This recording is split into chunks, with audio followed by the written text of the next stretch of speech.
कोई भी सफल न होगा, आपके ऊपर कोई भी सफलता प्राप्त नहीं कर पाएगा। आपके ऊपर प्लीज सुनिए, लेकिन आपके ऊपर कोई भी सफलता प्राप्त नहीं करेगा। सफलता मतलब जानते हैं ना, यदि कोई आपको हराने आ रहा है तो आप उसमें जीतेंगे। तेरी हानि के लिए बनाए जाएंगे, उनमें से कोई भी सफल न होगा। कह रहा है जितने हथियार तेरी हानि के लिए बनाए जाएंगे, तेरा नुकसान करने के लिए जितने भी हथियार बनेंगे, एक भी हथियार आपके ऊपर सफलता नहीं प्राप्त करेगा। ये मैं नहीं कहता हूं, ये मेरा परमेश्वर कहता है, ये मेरा यीशु कहता है। और लिखा हुआ है कि और जितने लोग मुद्दई होकर तुझ पर नालिश करें, उन सबों से तू जीत जाएगा।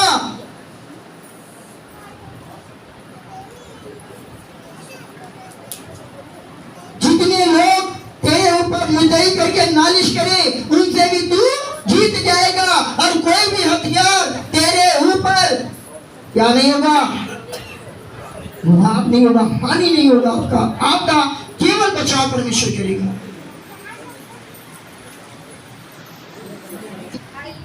जितने हथियार आपके ऊपर उठेंगे, एक भी हथियार आपके ऊपर हानि नहीं पहुंचाएगा। ये मैं नहीं, मेरा परमेश्वर कहता है। एक प्रभु का दास था जिसका नाम है दानियल।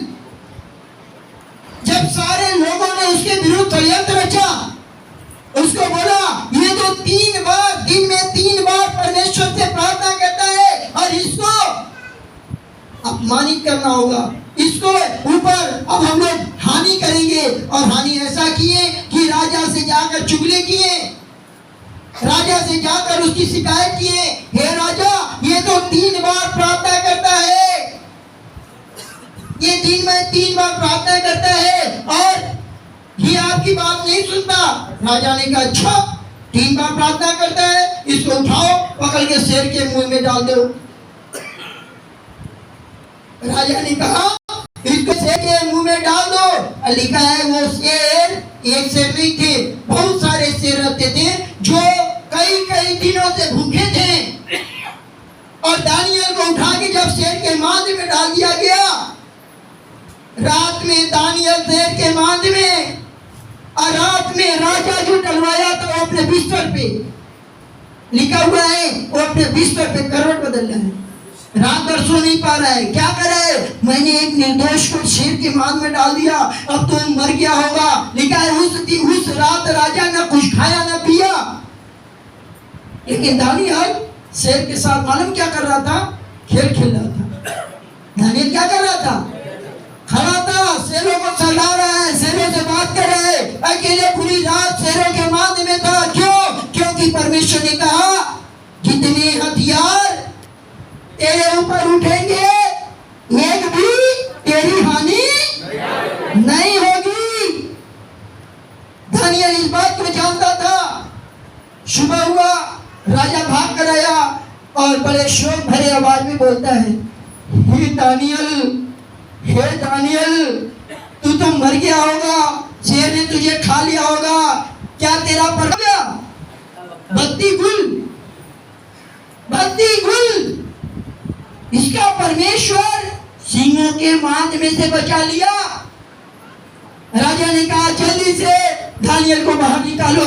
दानियल बाहर आया, जो लोग उनके गलहों में डलवाए थे, राजा ने कहा उनके पूरे एक को नहीं, पूरे परिवार को पकड़ लो। अब पूरे परिवार को क्या करो, गलहे में डाल दो। और लिखा है गलहे के पेंदी तक भी नहीं पहुंची। कहां तक? पेंदी तक भी नहीं पहुंचे, शेर झपटे और उन्हें क्या कर गए, लिखा है हड्डी सही सब चबा गए। ये है दानियल, कह रहा है जितने भी हथियार तेरी हानि के लिए होंगे, एक भी तेरा हानि नहीं होगा। अभी ये बहन बोली है ना, बच्ची क्यों बोली है, क्या बोली है, तेरे निकट और तेरे धनी और तेरी हानि। मैंने तो नहीं बताया था ये वचन, परमेश्वर जानता था। मैं तो प्रचार करने वाला ये था, मतलब परमेश्वर उस बच्ची के द्वारा भी, कैसे साल की बच्ची है, की बच्ची के द्वारा भी प्रभु बोला कि तेरी हानि नहीं होगी। और लिखा हुआ है यशायाह 29 का 8 पढ़ें। और जैसा कोई भूखा स्वप्न में तो देखता है कि वह खा रहा है, परंतु जाग कर देखता है कि उसका पेट भूखा ही है, या कोई प्यासा स्वप्न में देखे कि वह पी रहा है, परंतु जाग कर देखता है कि उसका गला सूखा जाता है और वह प्यासा मर रहा है, वैसे ही उन सब जातियों की भीड़ की दशा होगी जो सिय्योन पर्वत से युद्ध करेगी। आमीन। कह रहा है जो सिय्योन पर्वत से युद्ध करेगा उसकी भी यही दशा होगी। लोग स्वप्न तो देखेंगे कि मेरा पेट भर रहा है, लेकिन नींद में से जब जागेंगे तो कहेंगे अरे मेरा पेट तो खाली है। वो पानी तो पिएंगे स्वप्न में, लेकिन जब नींद से जागेंगे तो कहेंगे क्या, अरे मुझे तो प्यास लगी है। ये कौन लोग हैं? उन लोग हैं जो आपका हानि चाहते हैं, लेकिन ना आपको बच्ची बोली ना जो कोई यीशु के पास आएगा ना उसे भूख लगेगा ना उसे, एक दोनों वचन मिल रहा है, आप ध्यान से सुनिएगा। बच्ची को ना मैं सिखाया हूं ना बच्ची मुझे सिखाई है, लेकिन दोनों का परमेश्वर एक ही है, वो है यीशु, वो है परमेश्वर। यहाँ पे कह रहे भूखे तो रहोगे परंतु तुम्हें तृप्त किया जाएगा, प्यासे तो रहोगे परंतु तुम्हें प्यास बुझा दी जाएगी। ये है यीशु मसीह के संग रहने वालों का। यशायाह 41:11 देख जो तुझसे क्रोधित हैं वे सब लज्जित होंगे, जो तुझसे झगड़ते हैं उनके मुंह काले होंगे और वे नष्ट होकर मिट जाएंगे। कह रहे जो तुझसे क्रोधित हैं काली हो जाएंगे और वे नष्ट होकर मिट जाएंगे। ये मेरा वादा नहीं है, ये मेरे परमेश्वर का वादा है। मैं आपको एक और घटना में बताना चाहता हूँ जो बाइबल में थी। परमेश्वर ने कहा है मूसा इन लोगों को निकालो, और वो सारी प्रजा को यहोवा परमेश्वर के नाम में उन प्रजा को निकाला। राजा फिरौन इस चीज को देख नहीं सका और अपनी सेना को भेज दिया, बोला जाओ उन लोगों को चाहे जिंदा चाहे मुर्दा पकड़ के लाओ मेरे पास। ये लोग भाग रहे हैं, ये लोग अपनी जान बचाकर भाग रहे हैं, और भागते भागते कहां तक भागे? समुद्र के किनारे। अब प्रजा कह रही है मूसा क्या बात है, आगे समुद्र पीछे फिरौन की सेना, अब तो मेरा मरना तय है, हम लोग समुद्र में से पार नहीं हो सकते हैं, यदि पीछे मुड़ेंगे तो फिरौन की सेना में नष्ट कर जाएगी। मूसा ने कहा अच्छा चलो हम प्रार्थना करते हैं। उसने प्रार्थना किया, परमेश्वर ने कहा आज अभी तुम परमेश्वर की महिमा को देखोगे। परमेश्वर ने कहा मैं इस समुद्र में से तुम्हारे लिए रास्ता बना दूंगा। परमेश्वर ने कहा मैं इस समुद्र में से तुम्हारे लिए रास्ता बना दूंगा। मूसा जी ने बोला हाँ इस्राएलियों सुन लो, परमेश्वर बोल रहा है कि मैं समुद्र में से तुम्हारे लिए रास्ता बना दूंगा। लेकिन समुद्र में आज तक कोई रास्ता बना ही नहीं पाया। समुद्र में आज तक कोई पुल बना है? नहीं बना है। यहाँ पे क्या हो रहा है?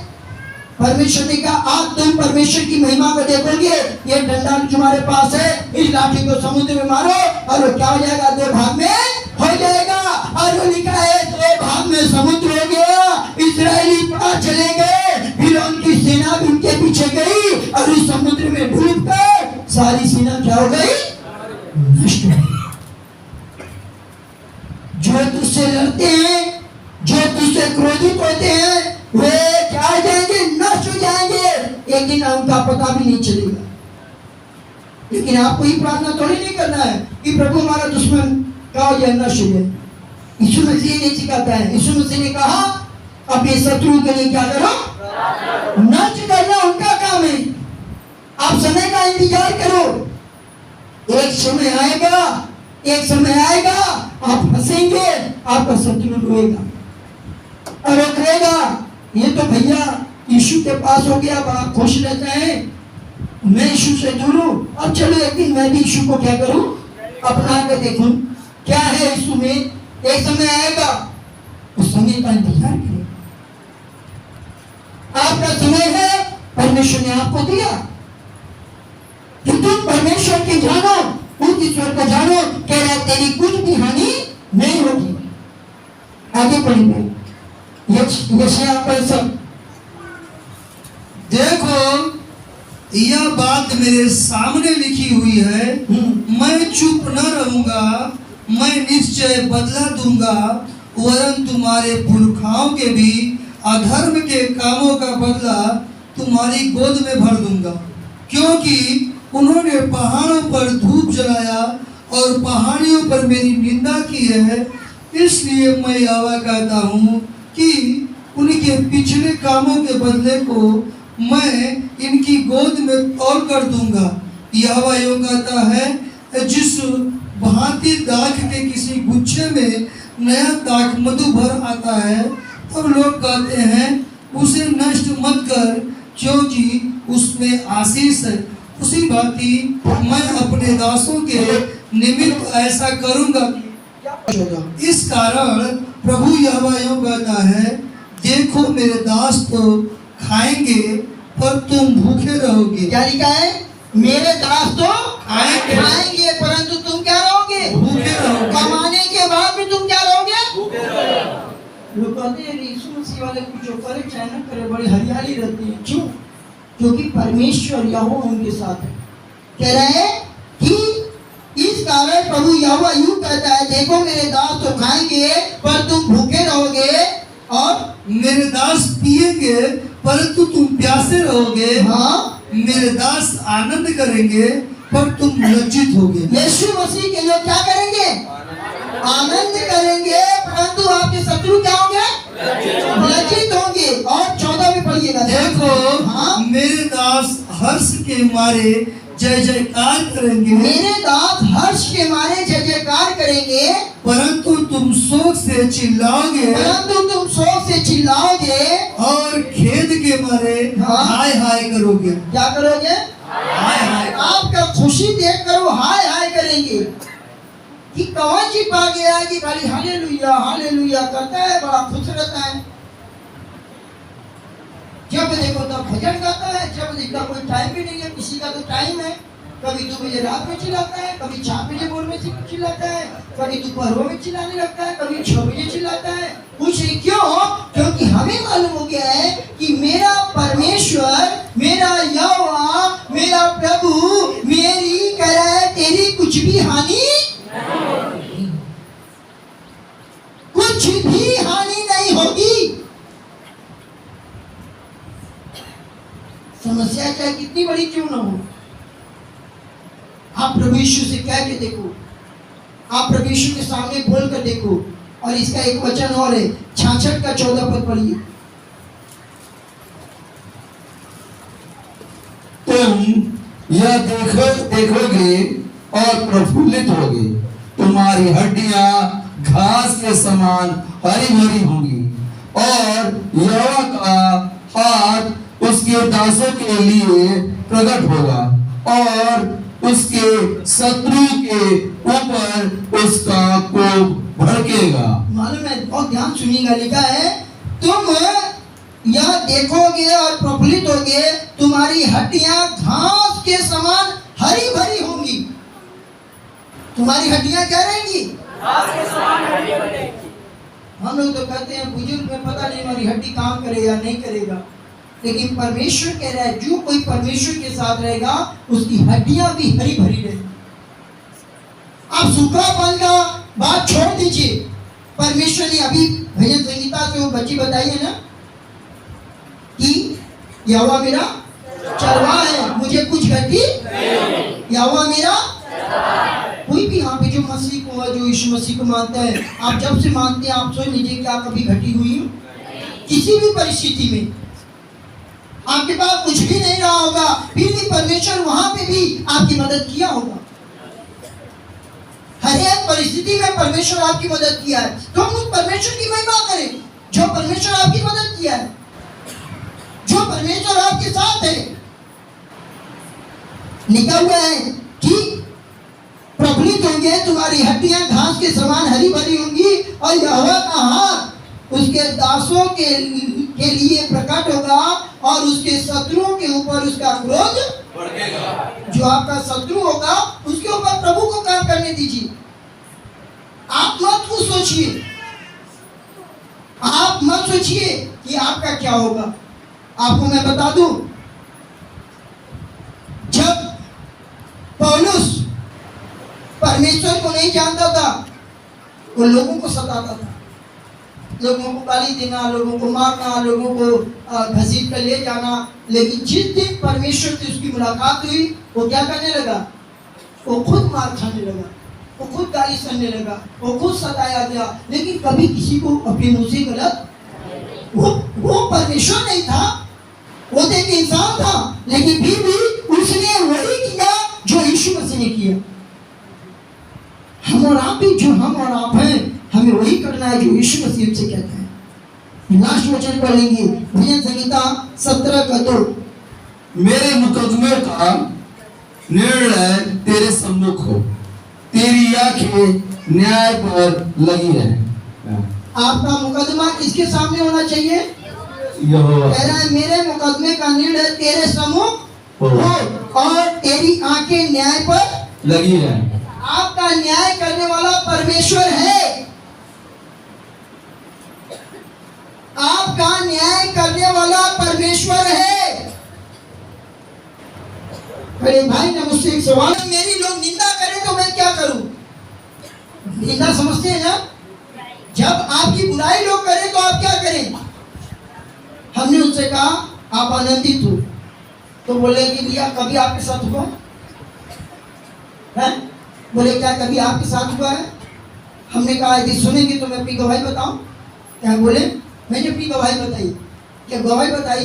बोला भैया सचमुच प्रभु का धन्यवाद हो। हमने कहा जब आपकी निंदा होती है तो ये जान लीजिए, निंदा करने वाला जहां पे निंदा किया था उसी जगह खड़ा रहेगा। जब आपकी निंदा होगी तो परमेश्वर आपको वहां से उठा के कहीं और लेके जाएगा। आप बढ़ना चाहते हैं, उसी जगह खड़ा रहना चाहते हैं? वो कहा नहीं, बढ़ना चाहते हैं। हमने कहा तब लोगों को निंदा करने दीजिए। यीशु मसीह का निंदा नहीं होता, यीशु मसीह का निंदा नहीं होता तो आज हम और आप यीशु मसीह का नाम लेते हैं। उसकी निंदा क्या क्या हुई है?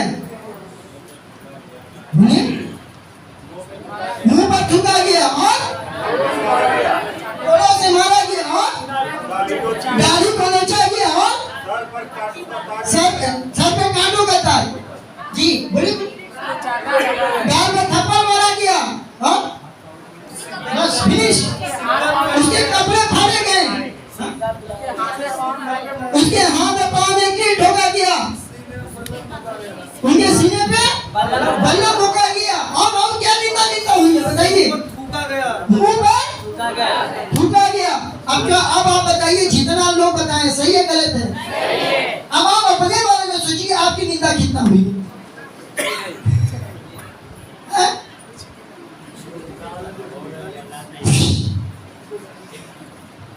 आप अपने बारे में, आप उसे यीशु को मानते हैं, उसकी निंदा हुई। अभी हम लोग उसकी निंदा गिना रहे थे, ठीक है? लेकिन आप बताइए आपकी निंदा कितना हुई है?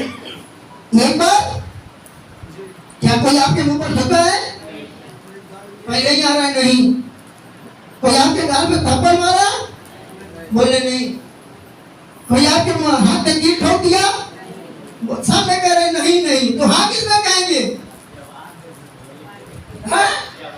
तो जान लीजिए परमेश्वर आपको 10 कदम आगे ले जाने वाला है। वो जो निंदा करे वो उसी जगह पड़ा रहेगा, वो कभी खसक नहीं सकता वहां से, वो खसक नहीं सकता, क्योंकि वो आपकी निंदा करे जिसमें आपकी बढ़ोतरी होगी।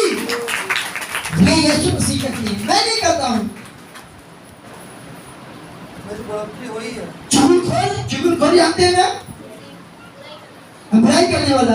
दानियल के क्या हुआ? बुराई हुआ? नहीं हुआ? हुआ। वो एक जगह पड़ा था, लिखा है 120 अधिकारियों के ऊपर राजा हो गया। कितना? 120 अधिपतियों, हाकिमों के ऊपर वो अधिकारी बन गया। वो कहता होगा धन्यवाद प्रभु, कम से कम हमें आपने निंदा हमारा हुआ, मेरा अपमान हुआ, मेरी चुगली हुई, कम से कम मेरा यीशु मसीह ने मुझे तो बुलाया। Hallelujah, hallelujah. आपको परमेश्वर कह रहा है कि जब तुम्हारे शत्रु तुम्हें सताएंगे, तुम्हारी हानि नहीं होगी। पहले क्या हो गया ये मुझे नहीं मालूम, पहले क्या नुकसान हो गया ये मुझे नहीं मालूम, लेकिन अब वो मैं वादा नहीं कर रहा हूँ, या मैं आपको ये नहीं कह रहा हूँ कि मैं आपको आकर बचा लूंगा, लेकिन वो परमेश्वर कह रहा है, वो ईश्वर कह रहा है कि मैं तुम्हारी हानि नहीं होने दूंगा। Hallelujah, hallelujah, hallelujah, hallelujah. आइए आप लोग बंद करिए, आइए हम प्रार्थना में चलेंगे, बंद करें।